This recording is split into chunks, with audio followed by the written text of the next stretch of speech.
खतरे के निशान। अमूमन जुलाई अगस्त के महीने में खबरों की दुनिया में इस वाक्य के इस्तेमाल की खपत बढ़ जाती है। बस इसके आगे या फिर पीछे जोड़ने होते हैं नदियों के नाम। जैसे मौजूदा समय में दिल्ली में बहने वाली यमुना के लिए इसका खूब इस्तेमाल हो रहा है। यमुना खतरे के निशान से इतना ऊपर बह रही है कि राजधानी दिल्ली के कई हिस्सों में इसका पानी भर गया है। लाल किले की लाल दीवारों को छूते हुए यमुना का मटमैला पानी बह रहा है। जिस यमुना के किनारे 1638 में लाल किला की नींव रखी गई थी, वो यमुना एक बार फिर से लाल किले के करीब बह रही है। चूंकि यमुना और लाल किला का रिश्ता करीब 385 वर्ष पुराना है, इसलिए लाल किले के पास बह रही यमुना अपने सैकड़ों वर्ष पुराने बहाव के मार्ग पर है। वो ना तो किसी के घर में घुस रही है और ना ही किसी सड़क पर बह रही है।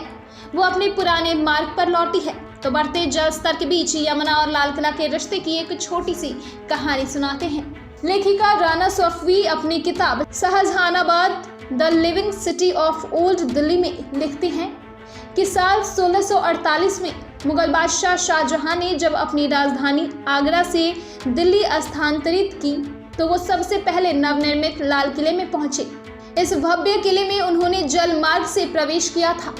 इसके करीब 200 साल बाद साल 1857 में अंग्रेजों के खिलाफ असफल विद्रोह के बाद जब आखिरी मुगल बादशाह बहादुर शाह जफर ने उसी जलमार्ग वाले दरवाजे का इस्तेमाल लाल किले से भागने के लिए किया तो इतिहास का एक चक्र अंजाम तक पहुंचा था। लाल किले में मुगल साम्राज्य का आगाज और उसके रसूख की रुखसती एक ही दरवाजे से हुई और वो है यमुना गेट। लाल किले का लाहौरी गेट और दिल्ली गेट काफी प्रसिद्ध है, लेकिन यमुना गेट के बारे में ज्यादा बात नहीं की जाती है। यमुना गेट ये दरवाजा उस सड़क पर है जिसे हम लाल किले के पिछले हिस्से के रूप में जानते हैं। इस खिजरी गेट का नाम जल के सिंधी संत ख्वाजा खिज्र के नाम पर रखा गया था। उन्हें झूलेलाल के नाम से भी जाना जाता था। सिंध के हिंदू और मुस्लिम दोनों उनका बेहद ही सम्मान करते थे। पहले वाले उन्हें भगवान के रूप में देखते थे, जबकि दूसरे उन्हें एक संत मानते थे। उन्हें दरिया शाह जिंदा पीर के नाम से भी जाना जाता है। पुराने समय में यमुना लाल किले के ठीक पीछे बहती थी, लेकिन जैसे जैसे दिल्ली के बुनियादी ढांचे में बदलाव हुआ, उसका प्राकृतिक प्रवाह बदलते गया।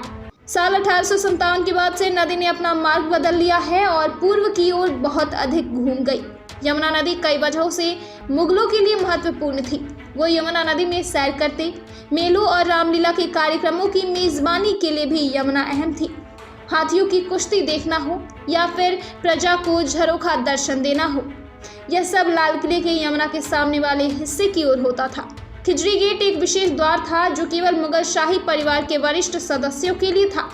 उसी दरवाजे की तरफ से एक बार फिर से यमुना का पानी लाल किले की दीवारों को भिगो रहा है। ब्यूरो रिपोर्ट, दिल्ली समाचार।